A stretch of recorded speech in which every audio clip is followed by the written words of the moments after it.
This week on EV Rider, we've got a look at how to turn your motorcycle into a high-tech powerhouse. Front and rear cameras, tire pressure monitors, video recording, along with wireless Apple CarPlay and Android Auto. It all comes in a well-designed, easy-to-install kit that has everything needed for most motorcycles. This week I'm reviewing Aoocci C6 Pro. Aoocci's all-in-one kit is the most sophisticated safety and infotainment system I've yet to experience on a motorcycle. I'm going to break it all down from an on-the-road review to a step-by-step look at the installation.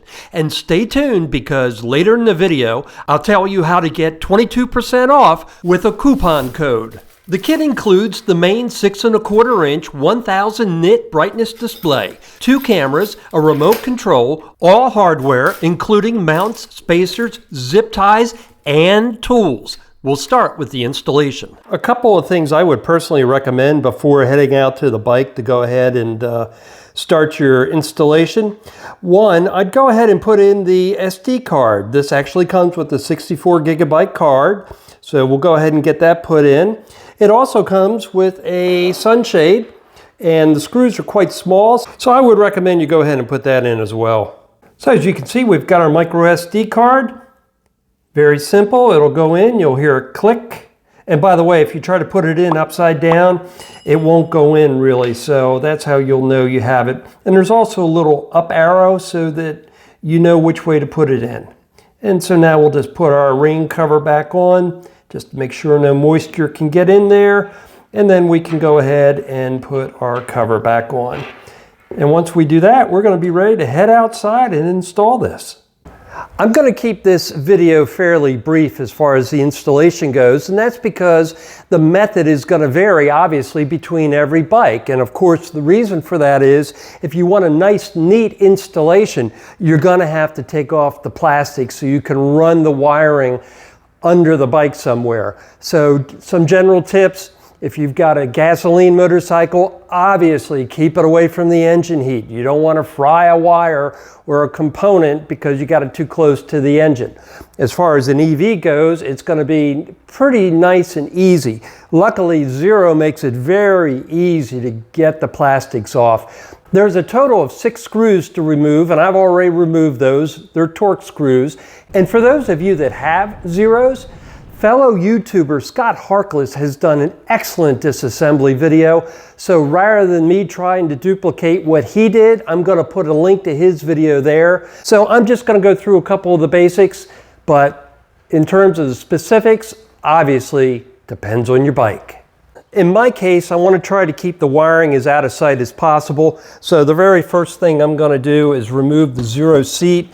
I've got a custom Corbin, so it's a 1-piece seat, although the stock seat is 2 pieces, but the Corbin's super easy to remove. You just turn a key and then it unlatches. So I'm going to run my wiring down in through here, and then I'm going to go ahead and run it down under here and then back up to the handlebar. So I've taken the Torx screws off, so in theory I should be able to lift up this whole piece. There's no reason to disassemble all of it. So I'm going to be lifting that off. And one thing I would suggest that you do before you get going, be sure you have a towel laid out or something so you don't scratch your plastics. Now that I've got the top box off and I've got the plastics off, I've got a straight shot to go ahead and run the rear camera and the front camera wiring to where I'm going to want it to be. The cameras are a very nice kit. They have a little dot so you know which way is up to make sure you don't put it upside down. The casing, by the way, feels like metal to me, so it does seem like it's a quality piece. The connecting wiring is also color-coded, so you'll have no trouble whatsoever. And it's also nicely labeled front, back, so you're not going to mix anything up there. And then you've got all the different mounting brackets as far as where you're going to attach the cameras. You also get adhesive. If you don't want to use screws, you do get 3M adhesive as well. And you also have plenty of zip ties to make sure your cords are nice and neat. So as you can see, I've got my cameras installed and I've run my wiring down through the bike. Same thing in front here. Now, as far as the wiring goes, hooking it up, they really made this nice and simple. Everything is very nicely labeled. So you've got your main power, you've got your remote control, and your front and rear cameras, and they are very nicely marked to make sure that you don't get anything backwards. So now we're to the fun part. We're going to actually hook up the wiring, and I'll start with my rear camera. Everything is color-coded. We've got our front camera, and we're down to just our final two already. We've got our controller, and we've got the power. Even though this is a touch screen, another nice aspect of this kit is they did give you some tactile controls as well. And it's going to be just like everything else. You're just going to go ahead and hook it up. And as you can see, it's also color coded. So very quick to screw. Next, you're going to need to decide how you want to go ahead and power the unit. They've given us two really good choices here. One, you can go directly into the battery. You've got a plus minus, and then you've got a waterproof power box. Or two, you can use a USB. That's what I'm going to use. But I am not going to use my USB accessory port, and here's why. At least in the case of my bike, it's not going to put out enough reliable power to run two cameras and the Apple CarPlay unit at the same time, plus charge my smartphone, plus whatever I might want to plug in. So what I'm going to do, I'm going to use a portable battery, but use this. That way I don't put any strain on my 12-volt battery. However, if you want to go right to your 12 volts, you can. But here's the thing. Just know if you're going to go ahead and wire this directly to your 12-volt battery, you're going to need a relay so you can turn this on and off. Or depending on your bike, you may have an accessory port that you can wire directly into. And I can't really help you with that because obviously there's just a ton of motorcycles out there and they're all going to be just a little bit different. So now we're just going to go ahead and hook up the power. And now comes the moment of truth. We're going to fire this up and make sure that everything works before we start buttoning up this project. And you can see it fired right up. It's working just fine.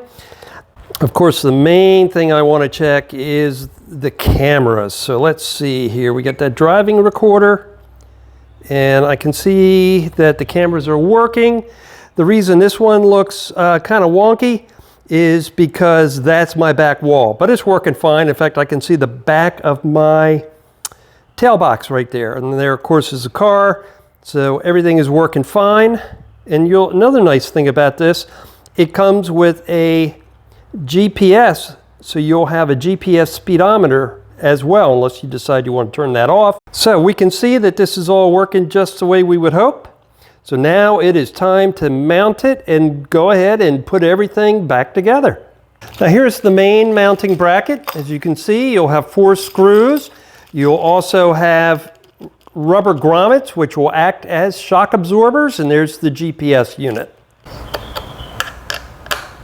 But another nice thing about this mount, in case you didn't realize it, this is not silver plastic, this is metal. So I think it will hold up very nicely. I'd suggest doing a test fitting first in case you decide you need spacers. Looking at this, in my case, I'm not going to need spacers from what I can see here. And there's what the mounting bracket looks like when it's tightened up. So the final thing to mount is my remote control.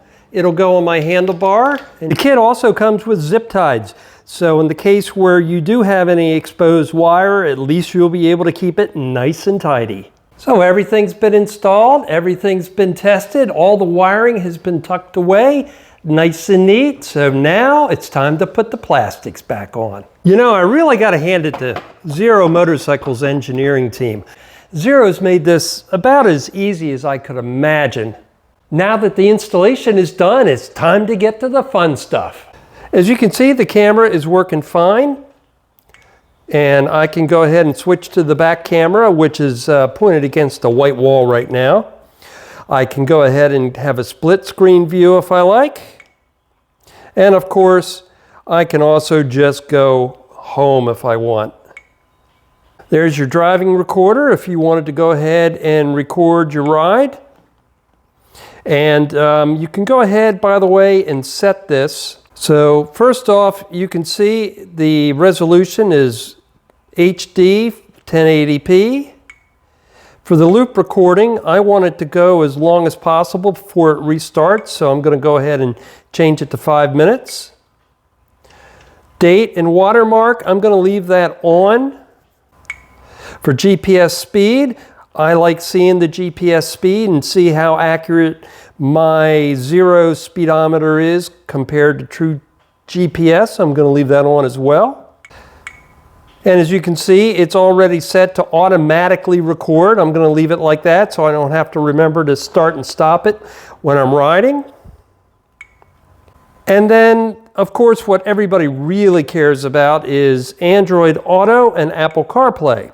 So that's easy to set up. You just go ahead and go to your center stack right here. And the first time you do it, it's going to lead you through it. In my case, I have Android Auto. So I'm going to go into Android Auto mode, and it's going to go ahead and reach out to my phone, and it sets up just like a car would. So very quick, maybe 30 seconds to go ahead and set that up. And as expected, it found Android Auto no problem. So there you can see, for example, a radar map. And I can, of course, go ahead and do whatever I want with Android Auto. There are all my apps. By the way, if you want to go ahead and go back to the main screen, you just hit exit. And now you're back at the main screen. So really, the final piece of the puzzle is setting up the tire pressure sensors. You know, like the rest of this kit, what's really nice is everything is labeled. So as you can see, this particular one is for the rear. Nothing overly tricky about this. You'll just take off your valve stem and you'll go ahead and put on the new one. Now that we've got the air pressure sensors on, let's see how we can get that one to go working. Okay, there's our pressure. And I think probably bind on, bind off is probably what we need. Let's see. So it's pairing, perfect. And while it's pairing, I'm going to change everything over to the settings I prefer, which is Fahrenheit and PSI. And there you go, everything's paired up. As you can see, I've got 29 PSI on the front, 30 on the back. So that tells me I need to get out the air pump. So now we can go back to the home screen. It's Android Auto has already picked up the correct time and date for me. And I can see my tire pressure front and back. So I'm ready to go. This is the default screen. As you can see, the cameras are also recording. So we are good to go. And that's all there is to it. It's all set up. At this point, let's hop on the bike and go for a ride and see how it does in the real world. Okay, the good news is it passed the glove test, although I hope not to use the gloves very often. As far as the touchscreen goes, when I'm riding, I'm going to go ahead and use the buttons for the most part. So I don't know how good the camera's picking it up, but it is certainly legible. We'll go ahead and put on Google Maps. There you can see Google Maps. I had a radar screen going a little earlier. So I'm very glad to see that it is nice and touch sensitive. So as you can see, I can go to split screen mode, no problem, in Android Auto. And I think I'll go ahead and go back to my cameras. There you go. The cameras also record sound. The videos can be played or downloaded directly to your Apple or Android smartphone via a Wi-Fi connected app. The app lets you track your routes or review your video library. So in the event of something noteworthy, you can quickly play back your video on your phone and decide whether to permanently save it. For you motorcycle bloggers out there, one thing you shouldn't do is think of these cameras as a replacement for dedicated video gear. The quality is fine for the view screen and documentation, but we're not talking 4K TV quality. So I am officially declaring this project a success and I am heading for home. So in conclusion, based on my experience, based on a easy install, based on riding, I have no problem recommending this product. For anyone interested in buying one, use the link at the top of the description field on YouTube or in the story at evrider.tv on the web. Use discount code EV22 at checkout.